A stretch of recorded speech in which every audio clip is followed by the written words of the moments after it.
भिवंडी आणि उल्हासनगर या दोन शहरांच्या मध्यात उल्हास नदीच्या काठावरती वसलेली दोन जुळी शहरं कल्याण आणि डोंबिवली मुंबईच्या परिघात असल्याने या शहरांचं महत्त्व जसं झपाट्यानं वाढलं तशा इथल्या नागरी समस्याही वाढत गेल्या।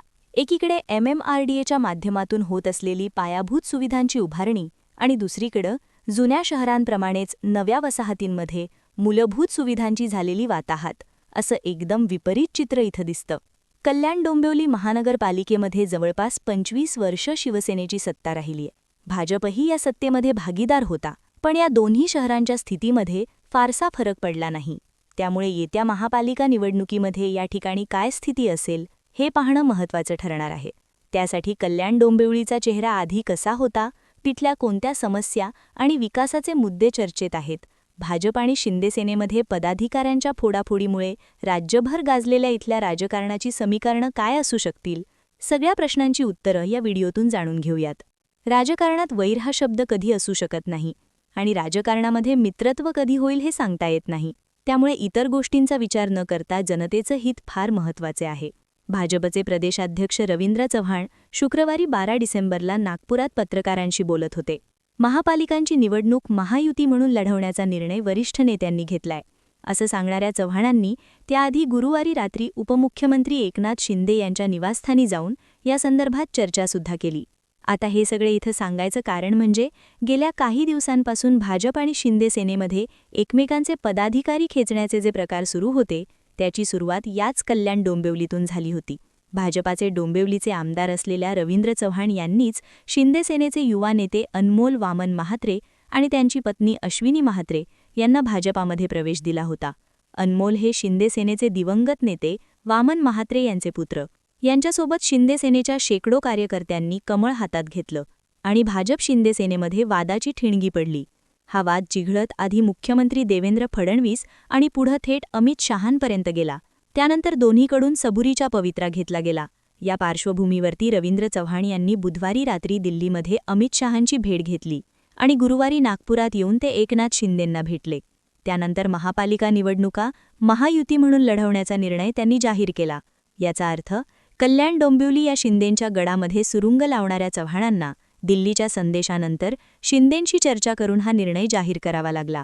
आता गेल्या काही वर्षांमध्ये कल्याण डोंबिवलीमध्ये भाजपचा जनाधार वाढत असला तरी आजवर त्या महापालिकेवरती शिवसेनेचं वर्चस्व राहिलंय। आता शिवसेना विभाजित झाली असली तरी ही महापालिका एकनाथ शिंदेंच्या प्रभावाखाली आहे। त्यांचे पुत्र डॉक्टर श्रीकांत शिंदे हेच कल्याण भिवंडी आणि उल्हासनगर या दोन शहरांच्या मध्यात उल्हास नदीच्या काठावरती वसलेली दोन जुळी शहरं कल्याण आणि डोंबिवली मुंबईच्या परिघात असल्याने या शहरांचं महत्त्व जसं झपाट्यानं वाढलं तशा इथल्या नागरी समस्याही वाढत गेल्या। एकीकडे MMRDAच्या माध्यमातून होत असलेली पायाभूत सुविधांची उभारणी आणि दुसरीकडं जुन्या शहरांप्रमाणेच नव्या वसाहतींमध्ये मूलभूत सुविधांची झालेली वाताहत असं एकदम विपरीत चित्र इथं दिसतं। कल्याण डोंबिवली महानगरपालिकेमध्ये जवळपास 25 वर्ष शिवसेनेची सत्ता राहिलीय। भाजपही या सत्तेमध्ये भागीदार होता, पण या दोन्ही शहरांच्या स्थितीमध्ये फारसा फरक पडला नाही। त्यामुळे येत्या महापालिका निवडणुकीमध्ये या ठिकाणी काय स्थिती असेल हे पाहणं महत्त्वाचं ठरणार आहे।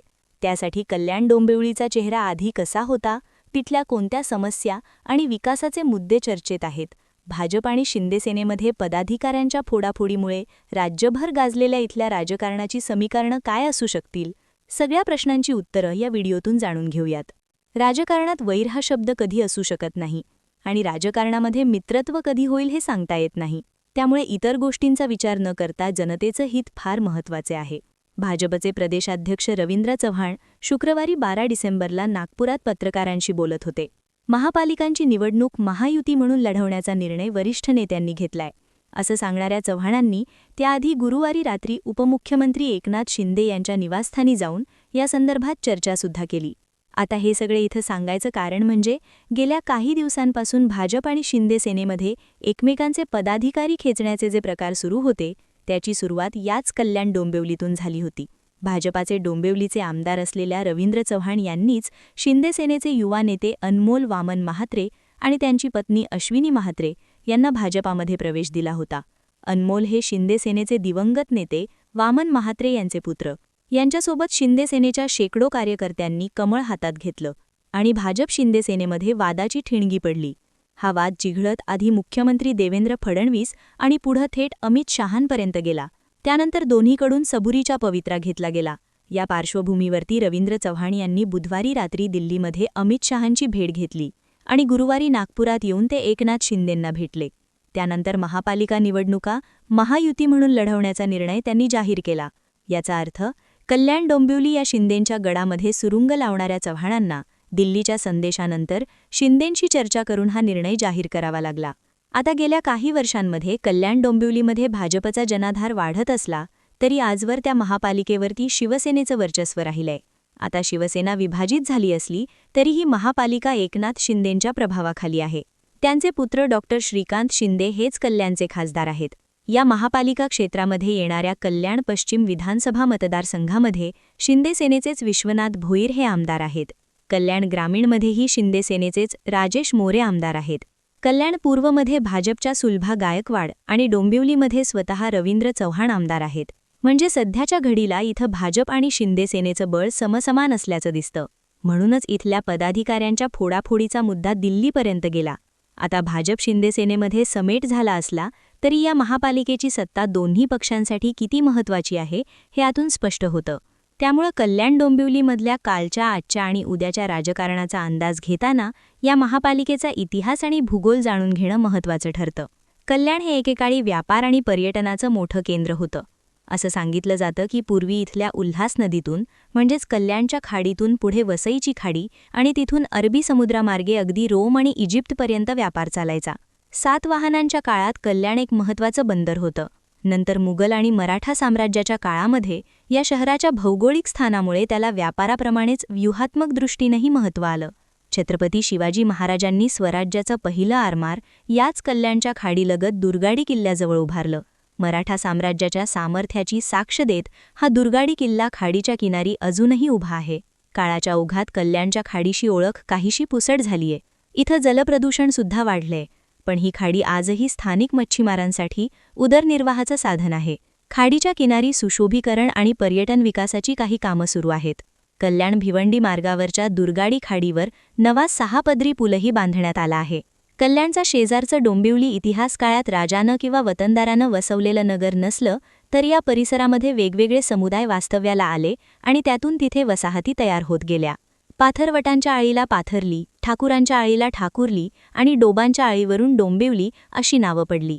कल्याण आणि डोंबिवलीला ऐतिहासिकदृष्ट्या महत्त्व आहेच, शिवाय कल्याणला मुंबईच्या पूर्वेकडील रेल्वेचं महत्त्वाचं जंक्शन म्हणूनही ओळख मिळाली. तर डोंबिवली निवासी तसेच औद्योगिक केंद्र म्हणून विकसित झालं. पुढे 20व्या शतकामध्ये व्यापार उद्योगासोबतच साहित्यिक सांस्कृतिक वैभव असलेली शहरं म्हणूनही त्यांना लौकिक लाभला. अनेक वर्ष या शहरांचा कारभार स्वतंत्र नगरपरिषदांकडून चालवला जात होता.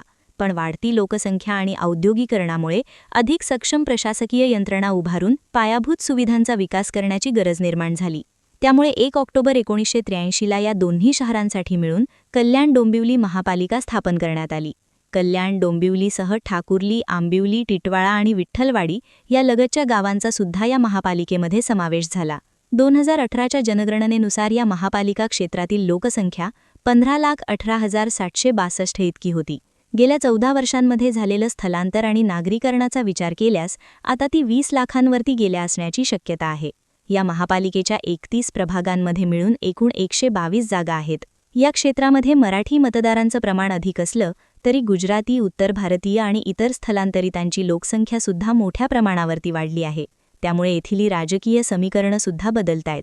आता या बदलत्या समीकरणाचा अंदाज घेण्याआधी इथल्या नागरी समस्यांवरती एक नजर टाकणंसुद्धा आवश्यक ठरतं.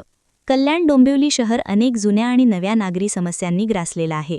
अपुरा पाणीपुरवठा, अरुंद तसाच खराब रस्ते, अतिक्रमण आणि वाहतूक कोंडी या इथल्या प्रमुख समस्या बनल्या आहेत. शिवाय कचऱ्याच्या विल्हेवाटीचा प्रश्न इथं अधिक उग्र बनलाय. अतिक्रमणामुळे वाढलेली वाहतूक कोंडी आणि वायू आणि जलप्रदूषणाचा प्रश्नसुद्धा इथं गंभीर झालाय. या महापालिकेच्या हद्दीमध्ये नव्यानं 27 गावं समाविष्ट करण्याचा निर्णय घेण्यात आला. हद्दवाढीमुळे नागरी समस्यांची तीव्रता आणखी वाढून महापालिकेवरती मोठा ताण येणार असल्याचं चित्र निर्माण झालं. परिणामी या 27 गावांना महापालिका हद्दीतून गाळण्याची मागणी जोर धरू लागलीय. या 27 गावांना वेगळी नगरपरिषद देण्याची मागणी भिवंडीचे खासदार सुरेश म्हात्रे यांनी केली आहे. शिवसेनेच्या ठाकरे गटातून अलीकडेच भाजपमध्ये आलेले स्थानिक नेते दीपेश म्हात्रे यांनी ही गावं नव्या प्रभाग रचनेतून वगळण्याची मागणी लावून धरली आहे. महापालिकेच्या प्रभाग रचनेवरती या 27 गावांमधून सुमारे 2,500 हरकती आल्या, मात्र त्यांची दखल घेण्यात आली नाही असा दावा या नेत्यांनी केलाय. दुसरीकडे स्मार्ट सिटी योजनेची धीमी गती आणि अपूर्ण प्रकल्प यामुळे नागरिकांमध्ये संतापाची भावना असल्याचं म्हटलं जातं. आता या सगळ्या पार्श्वभूमीवरती कल्याण डोंबिवली महापालिकेच्या आगामी निवडणुकीतली राजकीय समीकरणं कशी असू शकतात ते बघू. पण त्याआधी गेल्या 2 निवडणुकांमधल्या बलाबलाचा अंदाज घेणं आवश्यक ठरतं. 2010च्या निवडणुकीमध्ये शिवसेनेला 31, भाजपला 9, काँग्रेस आणि राष्ट्रवादी काँग्रेसला प्रत्येकी 15, मनसेला 28 जागा मिळाल्या होत्या. 10 अपक्ष उमेदवार निवडून आले होते.